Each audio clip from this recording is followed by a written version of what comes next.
उसके साथ में ज़्यादा यूरिक एसिड बनेगा। यूरिक एसिड के साथ जोड़ों का मसाइल, दर्दों के मसाइल हो जाएंगे। कुछ लोगों में यूरिक एसिड ज़्यादा बन जाए। कि गोश्त के इस्तेमाल से जो है हमारे मैदे में क्या नुकसानात हो सकते हैं? ख़ास मरीज़ हैं कि गुर्दे के मरीज़ हैं, वो बिल्कुल नहीं ले सकते। आप क्या कहते हैं कि गोश्त जो है कितना हमारे मैदे में डाइजेस्ट हो जाए, कितना उसको पकाना चाहिए, क्या उसकी लिमिट? जब भी आप ज़्यादा मिकदार में गोश्त खाओगे तो क्या होगा कि कॉन्स्टिपेशन हो जाएगा। इसको मैं बड़े आसान से बड़ी मज़ेदार सी एक बात के साथ शेयर करना चाहता हूँ। डिजिटल पाकिस्तान की वीडियोस देखने के लिए हमारा चैनल सब्सक्राइब कीजिए और बेल आइकॉन को प्रेस कीजिए ताकि आप हर वीडियो से बाखबर रह सकें। अस्सलाम वालेकुम। जी वालेकुम अस्सलाम, कैसी हैं आप? अल्लाह का शुक्र, मैं बिल्कुल ठीक ठाक हूँ सर अब आ रहा है ईद का त्यौहार, उस पे जो है काफ़ी चटपटी चीज़ें खाते हैं हम और गोश्त का ज़्यादा इस्तेमाल किया जाता है। सबसे पहले तो आप ये बताएं कि गोश्त के इस्तेमाल से जो है हमारे मैदे में क्या नुकसानात हो सकते हैं? देखें, excess of everything is bad. अगर हम बहुत ज़्यादा इस्तेमाल करना शुरू कर देते हैं कि बहुत ज़्यादा, क्योंकि त्यौहार है और हमने सिर्फ यही खाना है, तो जाहिर सी बात है फिर प्रॉब्लम है। लोग जो है मैदे की तेज़ाबियत का शिकार हो जाते हैं, पेन के साथ आते हैं, मैदे में जलन जिसके साथ में खट्टे डकार या पेट का फूल जाना, ये सब मामलात इसके साथ होते हैं। तो थोड़ा अगर हाथ हौला रखें तो वो ज़्यादा बेहतर है। बिल्कुल बिल्कुल, आपने इस तरह हाथ हौला रखने से अब मेरा जो है नेक्स्ट हम सवाल की तरफ चलते हैं कि कुछ लोगों को ना एक तो फ़न होता है गोश्त पकाना भी। कुछ लोगों को कच्चा गोश्त, थोड़ा सा कम पका हुआ गोश्त पसंद होता है, कोई कहता है कि फुल वो कुक्ड हो। तो आप क्या कहते हैं कि गोश्त जो है कितना हमारे मैदे में डाइजेस्ट हो जाए, कितना उसको पकाना चाहिए, क्या उसकी लिमिट है? देखिए, पाकिस्तान में क्योंकि हमारे पास ह्यूमिड एंड हॉट वेदर है, गर्मी बहुत ज़्यादा है, तो हमारे जो गोश्त है प्रोटीन, वो बहुत जल्दी उसमें जरासीम और बहुत जल्दी उसमें बैक्टीरियाज़ की ग्रोथ होना शुरू हो जाती है। तो हमारे यहाँ तो we are not living in Canada कि जहाँ पे हाफ़ स्टेक हो या हाफ़ डन हो या पिंक गोश्त हम खा लें। इतनी शदीद गर्मी ऑलरेडी है, वी डोंट नीड कि कच्चा गोश्त खाएँ। हमें अगर अच्छा कुक्ड गोश्त खाएँ तो वो बेहतर है, ताकि कोई जरासीम के साथ जो प्रॉब्लम होते हैं, लाइक ई कोलाई है, स्टैफिलोकोकस ऑरियस जरासीम होते हैं जो शदीद किस्म के मुतासर करते हैं इंसान के जिस्म को, या टाइफाइड है इवन, तो वो मुर्गियों से आता है, लेकिन ये ई कोलाई और स्टैफ जो है इसके साथ गोश्त के साथ मौजूद है। तो अगर अच्छा पका हुआ गोश्त नहीं होगा तो फिर उसके साथ में प्रॉब्लम्स होती हैं और फिर फीवर, बुखार, डायरिया, अब्डोमिनल पेन के साथ मरीज़ आते हैं। अब कुछ ऐसे अफराद होते हैं, कुछ बड़ी एज के भी होते हैं, कुछ छोटी एज के भी होते हैं। अब कुछ में बीमारियां भी ज़ाहिर बातें होती हैं, किसी को शुगर होता है, कोलेस्ट्रॉल होता है। तो आप ये बताएं, उन मरीज़ों के लिए गोश्त खाना क्या सही है? अगर वो खा सकते हैं तो इसको किस कंडीशन पे खा सकते हैं? देखें, जैसे पहले कहा कि थोड़ा बहुत रेगुलर हर बंदा ले सकता है, लेकिन जैसे कुछ ख़ास मरीज़ हैं कि गुर्दे के मरीज़ हैं, वो बिल्कुल नहीं ले सकते, तो उनको नहीं लेना चाहिए। क्योंकि अगर वो पेशेंट डायलिसिस पे है और गुर्दे की ट्रांसप्लांट की तरफ जा रहा है या शुगर उसको बहुत ज़्यादा है, तो वो उनको थोड़ा सा परहेज़ करना चाहिए। क्योंकि वो एकदम से अगर बहुत ज़्यादा ले लेंगे या तो उनकी शुगर बढ़ जाएगी, क्योंकि गोश्त सिर्फ एक प्रोटीन तो नहीं जानी, उसके साथ में चिकनाई भी जानी है, उसके साथ में हज़ार किस्म के लवाजमात और मसाले भी जाने हैं। तो उसके साथ में डेफिनेटली फिर आपका जो है ना कैलोरिक इंटेक बढ़ जाएगा, ग्लूकोज में कन्वर्ट होगा तो शुगर बहुत ज़्यादा बढ़ जाएगी। फिर लोग साथ में उसके आप ये जो सॉफ्ट ड्रिंक्स होते हैं वो भी बहुत ज़्यादा ले रहे होते हैं, तो शुगर के मरीज़ अगर ये साथ में लेंगे तो फिर उनके साथ मसाइल शुरू हो जाएंगे। सॉफ्ट ड्रिंक से आपने बात की, कुछ लोग ये होते हैं कि मतलब वो खा लेते हैं, बिल्कुल मुर्ग मुसल्लम खा रहे होते हैं, उसके बाद कहते हैं कि हम ड्रिंक्स पी लेते हैं तो वो लेवल हो जाता है, कि हज़म हो जाता है। तो कि बात किस हद तक ठीक? नहीं, बात ठीक है। कुछ ऐसी चीज़ें होती हैं जो उसमें हाजमे में मदद देती हैं और उसमें कुछ गैस को जो है ना कंट्रोल करने की चीज़ें होती हैं, बाइकार्बोनेट वगैरह होती है।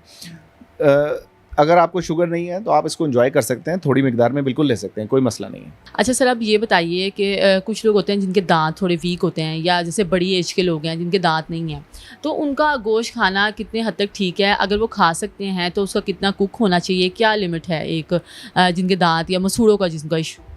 इसमें भी ना दो किस्म के गोश्त हम लोग इस्तेमाल कर रहे हैं। एक है जो हम मटन इस्तेमाल कर रहे हैं और एक है बीफ इस्तेमाल कर रहे हैं। जो मटन है वो आपका जो बकरे का गोश्त है वो फिर भी कदरे नरम होता है। जो बीफ है, गाय का गोश्त है, वो थोड़ा सा सख्त होता है।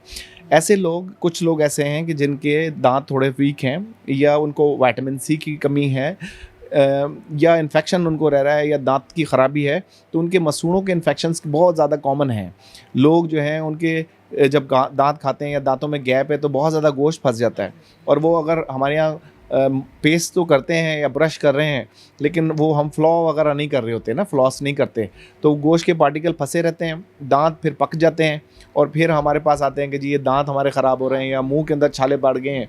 तो वो उसको जो है ना फिर हम कहते हैं कि आप उसकी जो है ना लिस्ट्रीन गॉगल्स वगैरह करें, माउथ वॉशेस करें ताकि, और अच्छी तरीके से फ्लॉस करें ताकि कोशिश करें कि दांतों के अंदर अगर ज़रात फंस गए हैं तो वो ना हो। और खाना खाने के बाद ये काम ज़रूर करें।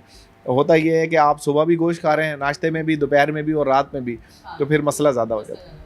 अच्छा सर, अगर बात करें हम कॉन्स्टिपेशन की, और कुछ लोगों को बवासीर भी होता है, तो आप क्या कहते हैं उनके लिए गोश्त सूटेबल है? अगर वो खा सकते हैं तो कितनी लिमिट में खा? देखो, जब भी आप ज़्यादा मिकदार में गोश्त खाओगे तो क्या होगा कि कॉन्स्टिपेशन हो जाएगा। इसको मैं बड़े आसान से, बड़ी मज़ेदार सी एक बात के साथ शेयर करना चाहता हूँ कि जैसे हमने पढ़ा है कि हर्बीवोरस होते हैं, ओमनीवेरस होते हैं, या कार्निवोरस होते हैं। जो हर्बीवोरस होते हैं वो ऐसे लोग होते हैं, जो ऐसे जानवर जो भेड़ बकरियां जो पत्ते खाते हैं या ग्रास खाते हैं। जो कार्निवोरस होते हैं जैसे शेर, चीता, भेड़िया गोश्त खाते हैं। तो हम लोग ओमनीवोरस हैं, हम लोग हर चीज़ खाते हैं, दोनों खाते हैं ना। तो जो गाय, भैंस, बकरी है, जब वो ज़्यादा सब्ज़ी और वो खाती है तो उनकी पॉटी बहुत ज़्यादा अच्छी बड़ी मिकदार में होती है, और जो जानवर होते हैं जो कार्निवोरस होते हैं उनकी कम मिकदार में होती है।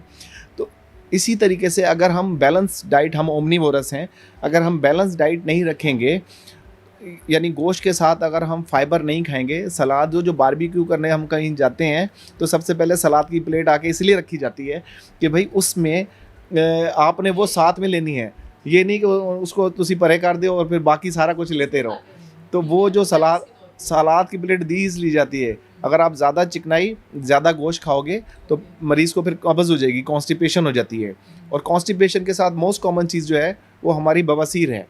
मरीज़ आते हैं कि जी हमें पखाने के साथ खून आना शुरू हो गया है। जिनको मसाइल हैं प्रोटीन के साथ, और डायरिया दो तरह का है। एक तो इन्फेक्शन वाला डायरिया कि अगर हाफ कुक कोई चीज़ खा ले या सही पका हुआ ना हो या रखा हुआ गोश्त खा ले तो उसके साथ में फिर लोगों को मोशन लग जाते हैं। या दूसरे कुछ ऐसे लोग होते हैं जो कुछ चीज़ों से इंटॉलरेंट होते हैं, जैसे कुछ लोग होते हैं अंडा नहीं खा सकते, या कुछ लोग होते हैं गोश्त नहीं खा सकते उसके साथ में, या कुछ ऐसे होते हैं जिसको गंदम से एलर्जी है इवन, तो वो उनको डायरिया लग जाता है। तो उनको ख़ास तौर पे एहतियात करनी चाहिए।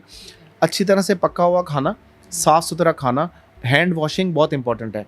जिसको बार बार डायरिया हो रहा है उसको चाहिए कि अपने हाथों की धोने की हैबिट को बहुत अच्छा करे, नेल्स को क्लियर रखे, और पका हुआ खाना और साफ़ खाना टाइम पे खाए। मतलब आप कह रहे हैं कि गोश्त जो है वो सही तरह से कुक हो, मतलब सही पका हुआ हो। अच्छा सा पका हुआ गोश्त होना बड़ा लाजमी है। उसकी मुनासिब मिकदार हो, ज़्यादा ना हो, और अच्छा पका होना बहुत लाजमी है। सर, अगर हम बात करते हैं जिगर के मरीज़ों की, जिगर का जो है काफ़ी मसला आजकल रहता है, तो क्या कहते हैं उनके लिए गोश्त खाना बेहतर है? अगर वो खा सकते हैं तो कितनी मिकदार ले सकते हैं? देखें, सबसे बड़ा मसला हमारे इस वक्त मुल्क का है जिगर की चर्बी का मसला, फैटी लिवर डिजीज़ का मसला।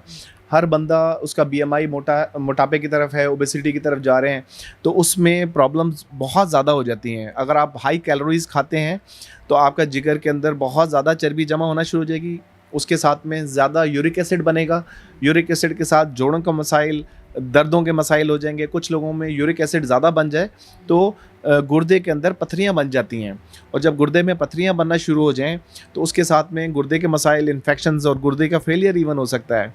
तो वो हमें जो है ना जिगर के, और फिर साथ में हेपेटाइटिस B या C के मरीज़ होते हैं जिनको लो प्रोटीन खाना खाए, या जिगर सुकड़ा हुआ जिनका हो हेपेटाइटिस B, C की वजह से, या अल्कोहलिक लिवर डिजीज़ की वजह से, तो उनको हम रिकमेंड करते हैं कि आपने थोड़ी मिकदार में प्रोटीन लेनी है, क्योंकि जब वो ज़्यादा मिकदार में प्रोटीन लेते हैं तो वो फिर बेहोशी की तरफ चले जाते हैं, मसाइल उनके ज़्यादा बन जाते हैं। ठीक है सर, अगर ये इस तरह की गोश्त खाने से ही वो स्टमक का इशू हुआ है या वो सही पका हुआ नहीं है, तो अगर ये हुआ है गोश्त की वजह से हुआ है तो उसको हम रिजॉल्व किस तरह कर सकते हैं? कोई हमें ऐसी टिप बताएं कि हम घर बैठे ही जो है ये मैदे का जो इशू होता है, एकदम अभी ईद पे भी हैं, छुट्टियाँ होंगी डॉक्टर्स वगैरह की, अगर मेडिसिन भी हम ना लेने जाएँ तो हम किस तरह से उसको हल कर सकते हैं? कुछ छोटी सी चीज़ें, ट्रिक्स हैं, जैसे थोड़ा सा अगर दूध पी लें, ठीक है, उससे मैदे की तेज़ाबियत में फ़ौरन फ़र्क पड़ जाता है।